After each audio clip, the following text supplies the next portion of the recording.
সম্প্রতি যে আন্দোলন হলো সেই আন্দোলনে আল্লাহ তাআলা আমাদেরকে জালেম মুক্ত একটি পরিবেশ দান করেছেন। মুহাম্মদ সাল্লাল্লাহু আলাইহি সাল্লামের আদর্শ অনুযায়ী আগামী দিনে একটি সুন্দর ইসলামী আদর্শ অনুযায়ী সমাজ ব্যবস্থা, রাষ্ট্র ব্যবস্থা প্রতিষ্ঠার জন্য আল্লাহ তাআলা একটা সুযোগ এনে দিয়েছেন। সেই সুযোগের শুকরিয়া আদায় করছি আলহামদুলিল্লাহ। এবং এই আন্দোলনে যারা জীবন দিয়েছেন, ঈমান নিয়ে যারা এই আন্দোলনে ঝাঁপিয়ে পড়েছিলেন, সেই সমস্ত শহীদদের জন্য দোয়া করি আল্লাহ তাআলা তাদের শাহাদাতকে কবুল করুন। এবং যারা হাসপাতালে আহত অবস্থায় বিভিন্ন জায়গায় চিকিৎসাধীন আছেন, সেই সমস্ত আহত ভাই বোনরা তাড়াতাড়ি যেন আল্লাহ তাআলা তাদেরকে সুস্থ করে আবার এই আন্দোলনে, সমাজ গড়ার এই আন্দোলনে ঝাঁপিয়ে পড়ার তৌফিক আল্লাহ তাআলা দান করুন। আর সেই সাথে আমরা তাদের ত্যাগ এবং কুরবানির সামনে আমাদেরও ত্যাগ এবং কুরবানিকে যোগ করে দিয়ে আগামী দিনে একটি সুন্দর, সুখী, সমৃদ্ধশালী রাষ্ট্র যাতে আমরা প্রতিষ্ঠা করতে পারি, আল্লাহ তাআলা সে তৌফিক আমাদের দান করুন। সম্মানিত সূরা সদস্য ভাই এবং বোনেরা, কোরআন মাজিদের সূরা নাহাল 90 নম্বর আয়াতে আল্লাহ তাআলা বলছেন, ইন্নাল্লাহা ইয়ামুরু বিল আদলি ওয়াল ইহসান ওয়া ইতাই যিল কুরবা ওয়া ইয়ানহা আনিল ফাহশাই ওয়াল মুনকার ওয়াল বাগি ইয়াইযুকুম লাআল্লাকুম তাযাক্কারুন। এই আয়াতটি আপনারা প্রতি জুমাতে দ্বিতীয় খুতবায় আপনারা শুনেছেন। এর বাংলা তর্জমা আপনাদের জানা আছে, আমি শুধু দৃষ্টি আকর্ষণ করছি। আল্লাহ বলছেন যে নিশ্চয় আল্লাহ তাআলা হুকুম দিয়েছেন বিল আদল, ইনসাফ প্রতিষ্ঠা করার জন্য।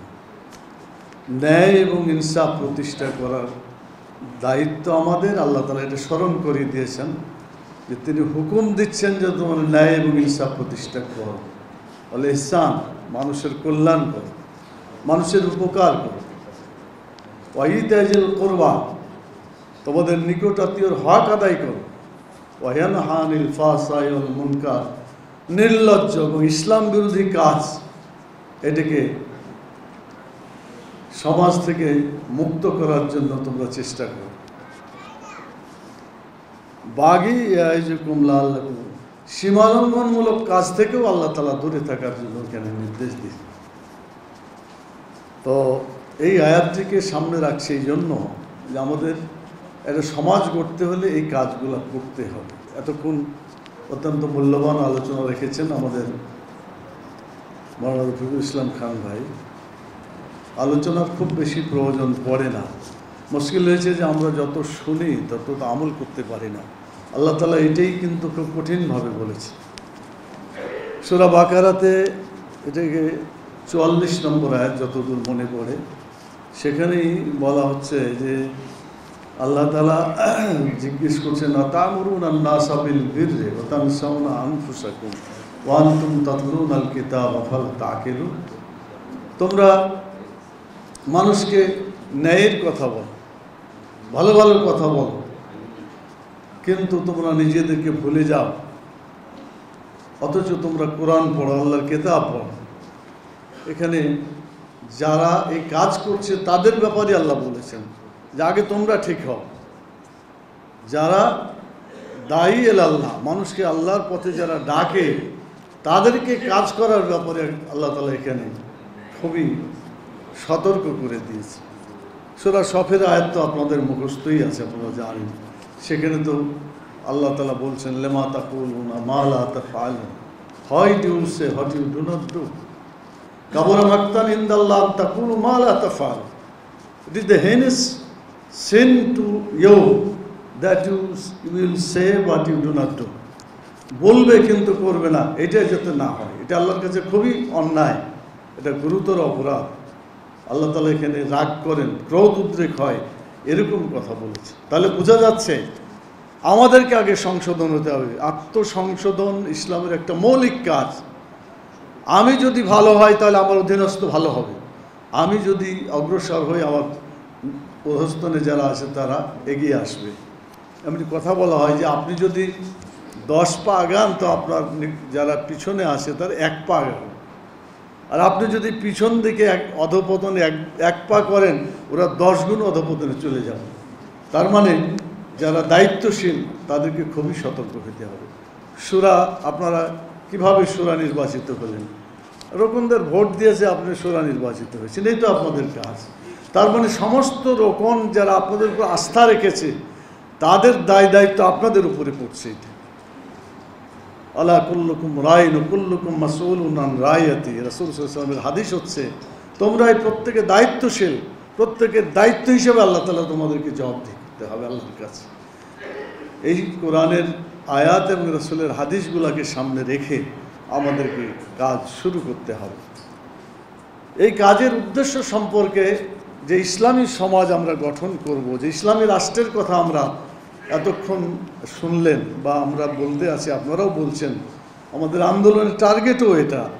সেই একটি ইসলামী সমাজ বা ইসলামী রাষ্ট্র কায়েম করার টার্গেটে আল্লাহ তাআলা বলছেন যে তোমরা এমন একটি যখন ক্ষমতা পাবে, আল্লাযীনা ইম্মাক্কান্নাহুম ফিল আরদ আকামুস সালাহ ওয়া আতাউয যাকাত ওয়া আমারু বিল মারুফ ওয়া নাহাউ আনিল মুনকার, যখন তোমাদের হাতে ক্ষমতা এবং নেতৃত্ব দেওয়া হবে তখন তোমরা সালাত কায়েম করবে, নামাজ কায়েম করতে হবে তোমাদেরকে। এই নামাজের মাধ্যমে মানুষের চরিত্র ভালো করতে হবে। ইন্নাস সালাতা তানহা আনিল ফাহশাই ওয়াল মুনকার, নিশ্চয়ই নামাজ মানুষকে অন্যায় কাজ থেকে, খারাপ কাজ থেকে দূরে রাখে, ভালো করে তোলে নামাজের মাধ্যমে মানুষ। আর যার নামাজ তাকে ভালো করতে পারে না সেই নামাজ আল্লাহর কাছে গ্রহণযোগ্য নামাজ হয় না। অতএব নামাজ কায়েম করা, নামাজের হক আদায় করা, এটা নামাজি সমাজ কায়েম করতে হলে আমাদেরকে সেভাবেই নিজেদেরকে সংশোধন করা, অন্যদেরকে সেই পথে সংশোধন করার জন্য আমাদেরকে সিদ্ধান্ত নিতে হবে, কর্মসূচি নিতে হবে। ওয়াতাউজ যাকাত, যাকাত ভিত্তিক সমাজ কায়েম করে ক্ষুধা, দারিদ্র্য, বেকারত্ব সমাজ থেকে এগুলোকে দূর করতে হবে। আজকে যাকাত ভিত্তিক সমাজ নাই, আজকে সুদ ভিত্তিক সমাজ হওয়ার কারণে গরিব আরও গরিব হচ্ছে, ধনী আরও ধনী হচ্ছে। যদি যাকাত ভিত্তিক অর্থনীতি হতো তাহলে ভারসাম্য হতো, ধনীদের টাকা গরিবের কাছে আসত এবং গরিবরা কিছুটা হলেও তারা তাদের পজিশনটা সমতার দিকে আসতে পারত। কিন্তু এই সুদী সমাজের কারণে, সুদী অর্থনীতির কারণে গোটা অর্থ ব্যবস্থা আজকে ধ্বংসের কিনারায় চলে গেছে এবং মানুষের উপর জুলুম, অত্যাচার, নির্যাতন চলছে তো চলছেই, এটাকে বন্ধ করার কারো সাহস এখন পর্যন্ত হয়নি। আমরা বিশ্বাস করি বাংলাদেশ জামাত ইসলামী যদি রাষ্ট্র ব্যবস্থা পায়, ইনশাআল্লাহ সুদকে বিতাড়িত করে যাকাত ভিত্তিক অর্থ ব্যবস্থা কায়েম করবে ইনশাআল্লাহ।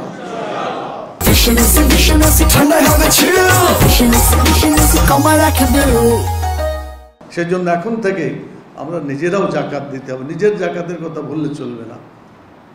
আল্লাহ তাআলা আগেই বলেছেন যে নিজেকে তৈরি করে তোমরা এই পথে অগ্রসর হবে।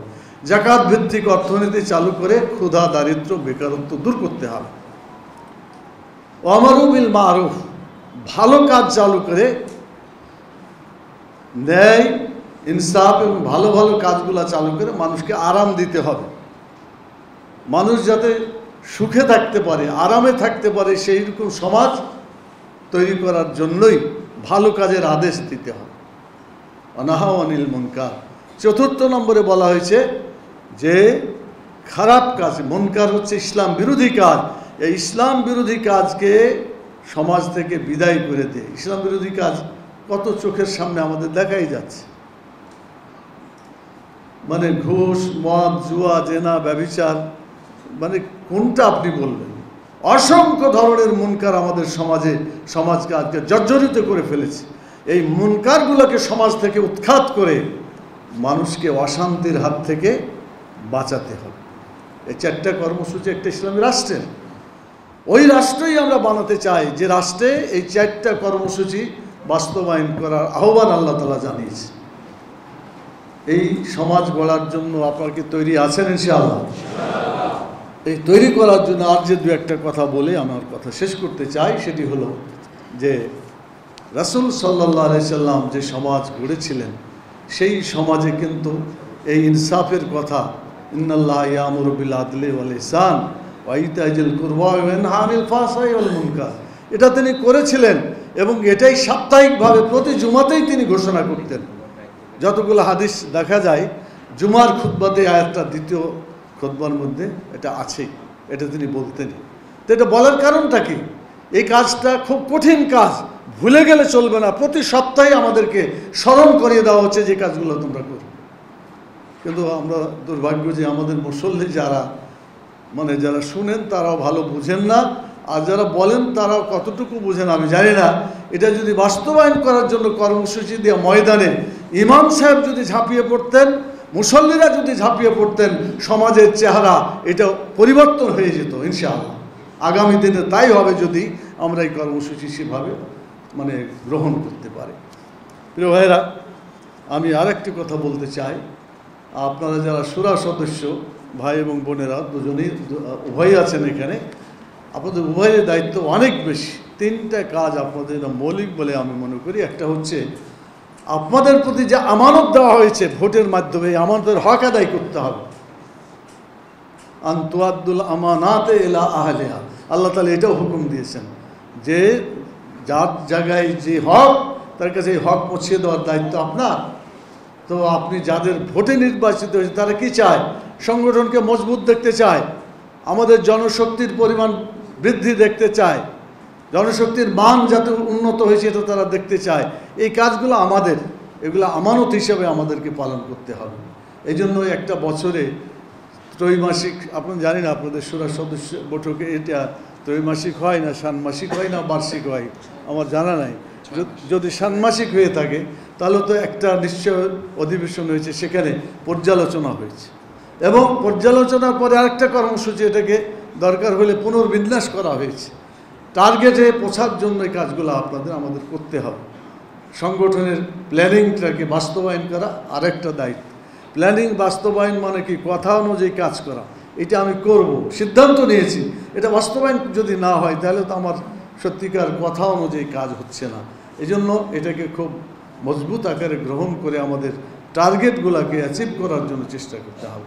দ্বিতীয় হচ্ছে যে রাসূল সাল্লাল্লাহু আলাইহি ওয়াসাল্লাম এমন সব লোক তৈরি করতে চেয়েছিলেন যাদের বৈশিষ্ট্য ছিল রুহবানুল লাইল ফুরসানুন নাহার, দিনের বেলায় ঘোরসওয়ার ছিল আর রাতের বেলায় জায়নামাজি চোখের পানি দিয়ে ভিজাই দিত। আমাদের দুটো কোয়ালিটি থাকতে হবে। আমরা আন্দোলনে ঝাঁপায় পড়ব, আমরা জেহাদের ময়দানে আমাদের সব কিছু উজাড় করে দেব, মাল এবং জানকে কুরবানি দিয়ে আমরা সে পথে এগিয়ে যাব। অ্যাট দি সেম টাইম রাতের বেলায় আল্লাহ তাআলার কাছে উঠে চোখের পানিতে আমরা যাতে আল্লাহ তাআলার কাছে আমাদের ত্রুটি বিচ্যুতিগুলা মাপ চেয়ে নিতে পারি। বিগত দিনের ত্রুটি বিচ্যুতির এটা আল্লাহর কাছে মাপ চেয়ে নিয়ে আগামী দিনগুলোতে যাতে আরও নতুনভাবে পরিকল্পনা নিয়ে এবং অত্যন্ত মজবুত আকারে অগ্রসর হতে পারি, সেই চেষ্টাটাও আমাদের করতে হবে। এই জন্য একদিকে দিনের বেলায় খুবই মজবুত পদচারণা আমার হতে হবে, মানুষ যাতে বুঝতে পারে এই লোকেরা আল্লাহর দিনের একজন সৈনিক, আল্লাহর দিন প্রতিষ্ঠার একজন সৈনিক। অন্যদিকে রাতের বেলায় আল্লাহ তাআলার কাছে কেঁদে আমার নিজের ত্রুটি বিচ্যুতির ক্ষমা চাইতে হবে। আমাদের শুধু দুনিয়াতে একটা ইসলামী রাষ্ট্র হয়ে গেল, অনেক কিছু হয়ে গেল, কিন্তু আখেরাতে যদি আমি বাঁচতে না পারি, আমার জন্য জীবনে কোনো সফলতা আসবে? প্রকৃত সফলতা ফামান জুহজিহা আনিন নার ওয়া উদখিলাল জান্নাত ফাকাদ ফাজ। আল্লাহ বলছেন যারা জাহান্নামের আগুন থেকে বাঁচতে পারলো, জান্নাতে যেতে পারলো, এটাই তো সফলতা। রাষ্ট্র হয়ে গেল, ইসলামী রাষ্ট্র হয়ে গেল, লাখ লাখ কর্মী আর সমর্থক আমাদের হয়ে গেল, কিন্তু আমি জাহান্নাম থেকে বাঁচতে পারলাম না, জান্নাতে যেতে পারলাম না, আমার মতো হতভাগা পৃথিবীতে আর কেউ নাই। সেই জন্য এটা খেয়াল রাখতে হবে আমি যেন আমার আখেরাতকে ঠিকভাবে গুছিয়ে নিতে পারি, আল্লাহ তাআলার কাছে যাতে আমরা সফলতা পেতে পারি। প্রিয় ভাইয়েরা, বোনেরা, শেষ কথা হচ্ছে এই যে আমাদের বর্তমান সরকার এটা আসছে একটা ফসলের কারণে, আলহামদুলিল্লাহ আমরা চাই এই সরকারের সফলতা, এদের সফলতা হচ্ছে একটা সংস্কার করে দেশটাকে ভালো করা। যত দলীয় লোক, মানে আমরা এটাকে বলি যে দূষিত লোক, দলীয় লোক ইজিক্যাল টু দূষিত লোক, এটা আমরা বলতে পারি। কারণ এরা ওই সমস্ত লোকই তৈরি করেছে যারা চুরি করে, ডাকাতি করে এবং নিজের আখের গুছায়, মানুষের কল্যাণ করে না, এরকমটাই তাদের জনশক্তি। আপনাদের মনে আছে তাদের নেতা বলেছিলেন, লোকেরা পাইল সোনার খনি, কেমন, আর আমি পাইলাম কিসের খনি? চোরের খনি। তো চোরের খনি তো কন্টিনিউ চলতেছে। এই চুরি করেই তো তারা এইভাবে লাখ লাখ কোটি কোটি টাকা বিদেশে পাচার করলো। ইসলামী ব্যাংকের মতো এবং অন্যান্য ভালো ভালো প্রতিষ্ঠান সেগুলোর অর্থ আত্মসাৎ করে এমনভাবে অর্থনীতিকে একেবারে ফোকলা করে দিয়েছে, বিশেষ করে ইসলামী ব্যাংকগুলোকে নষ্ট করে ফেলেছে। এটা সরকার এগুলা করেছে। অতএব যারা এরকমভাবে আমাদের দেশের অর্থনীতি নষ্ট করে দিয়েছে বা এই ধরনের দূষিত লোক এখনও সমাজে বিভিন্ন জায়গায় আছে, এই দূষিত লোকগুলোকে না সরানো পর্যন্ত কোনো ভালো নির্বাচন করা যাবে না। এই জন্য এটাকে সরাইতে হবে। আমরা দেখছি যে একটা লোক দূষিত আর এক জায়গায় সেই দূষিত লোকটাই ট্রান্সফার হচ্ছে, তাতে কি কোনো কল্যাণ হবে? দূষিত লোক দিয়ে দূষিত কোনো দূর করা যায় না। নাপাকি দিয়ে নাপাককে পরিষ্কার করা যায়? পায়খানা দিয়ে, পেশাব দিয়ে পায়খানা পরিষ্কার করা যায় না। তো দুটাই নোংরা হয়ে থাকে, এটা চলবে না। আমরা দেখছি উপদেষ্টার মধ্যে সমকামিতার কথাও প্রচার করছে, এরকম লোকও এখানে নিয়োগ হয়েছে। এই সমস্ত বাজে দুশ্চরিত্র, যাদের চিন্তাই দূষিত, এইসব লোক দিয়ে কি আর সংস্কার হবে? তাদেরকে আগে সংস্কার করতে হবে। অর্থাৎ এরকম লোক দিয়ে সমাজ ঠিক হবে না। সেই জন্য যারা ক্ষমতায় আছেন বা শীর্ষ পর্যায়ে আছেন, তাদের চিন্তা করে লোকজনকে সেভাবে নিয়োগ দিতে হবে, আর সংস্কারকে সেভাবে ভালো লোক দিয়ে দ্রুত গতিতে পূরণ করতে হবে। আর জনগণের ডিজায়ার কেয়ারটেকার সরকারের অধীনে নিরপেক্ষ নির্বাচন, এই সিস্টেমে নির্বাচনটা করার জন্য ব্যবস্থা নিতে হবে। এটা হলেই জনগণ মনে করবে যে তারা তাদের সরকারকে পেল। আমরা শেষ কথা হলো এটাই, আমরা শুধু জনগণের ভোটে নির্বাচিত সরকার বা বৈষম্যহীন যে সরকারের কথা বলি, এই সরকার জীবনেও হবে না যদি আল্লাহ তাআলার নির্ধারিত যে আইন কানুনগুলো আছে আমাদের এই সমাজে, এই রাষ্ট্রে যদি চালু না হয়, তাহলে আমাদের দেশে সুখ শান্তি কি ফিরে আসতে পারবে না। এজন্য একটা জালেমকে পরিবর্তন করে অন্য জালেম, একটা দূষিত লোককে চেঞ্জ করে আরেকটা দূষিত লোক সেখানে নিয়োগ দিলে কি আমাদের সমাজটা ভালো হবে? এই জন্য লোক তৈরির যে কর্মসূচি বাংলাদেশ জামাত ইসলামী নিয়েছে, মানে সেই কর্মসূচি ইসলামী ছাত্র শিবির নিয়েছে, শ্রমিক কল্যাণ ফেডারেশন নিয়েছে, ইসলামী ছাত্রী সংস্থা নিয়েছে, মহিলা বিভাগ, যারাই কোরআনের আইন চালু করতে চায়, মানুষ গড়ার কাজটা, লোক তৈরির কাজটা খুব গুরুত্বপূর্ণভাবে চালিয়ে যেতে হবে। আর মজলিস শুরার সদস্য ভাই বোনেরা, এই কাজের জন্যই আপনাদেরকে কিন্তু বাছাই করা হয়েছে, নির্বাচিত করা হয়েছে। আমরা শপথ নিয়েছি সংবিধান অনুযায়ী এই কাজগুলো আমরা করব। আশা করি শপথ অনুযায়ী যে কাজগুলো করার কথা আমরা সকলেই, ইনক্লুডিং আওয়ার সেলফ, আমরা এখানে যারাই আছি সবাই কিন্তু শপথ নিয়েছি, আপনারাও নিয়েছেন। এই শপথের দাবি পূরণ করে বাংলাদেশে একটা সুন্দর, সুখী, সমৃদ্ধশালী ইসলামী রাষ্ট্র কায়েম করার জন্য যে ধারা রাসূল সাল্লাল্লাহু আলাইহি সাল্লাম মদিনার ইসলামী রাষ্ট্রে করেছিলেন, 47টি ধারা নিয়ে একটা সংবিধান তৈরি হয়েছিল, মদিনার চার্টার অফ মদিনা আপনারা দেখেছেন। সেই মদিনার মানে যে ধারা, চার্টারগুলো যে ধারা তিনি রেখে গেছেন আমাদের জন্য, মদিনার ইসলামী রাষ্ট্রের সেই সংবিধান অনুযায়ী আবার বাংলাদেশকে সেভাবে সাজাতে হবে, সেভাবে করতে হবে। সেই জন্য আমাদেরকে আপসীন চেষ্টা চালিয়ে যেতে হবে। নহে সমাপ্ত কর্ম মোদের, অবসর কোথা বিশ্রামের, তারপরে কি উজ্জ্বল হয়নি ছবিমাল জ্যোতি তাওহীদের, মানে তাওহীদের যদি এখনও বাস্তবায়িত হয় নাই। অতএব আমাদেরকে আর ঢিলাঢালা কাজ করলে চলবে না, আমাদেরকে সক্রিয়ভাবে আরও মজবুতভাবে এগিয়ে যেতে হবে। আশা করি আজকের এই সমাবেশের মাধ্যমে আপনার সেই গতি সৃষ্টি হবে ইনশাআল্লাহ। কবি ইকবালের কথা ছিল, হাসতাম নীরম গার্নারম নিস্তাম, গতি আছে তো আমি আছি, গতি নাই তো আমরা কিছুই নাই। তা আমাদের গতি সৃষ্টি করতে হবে। ইনশাআল্লাহ আপনার গতি সৃষ্টি করতে সক্ষম হবেন ইনশাআল্লাহ।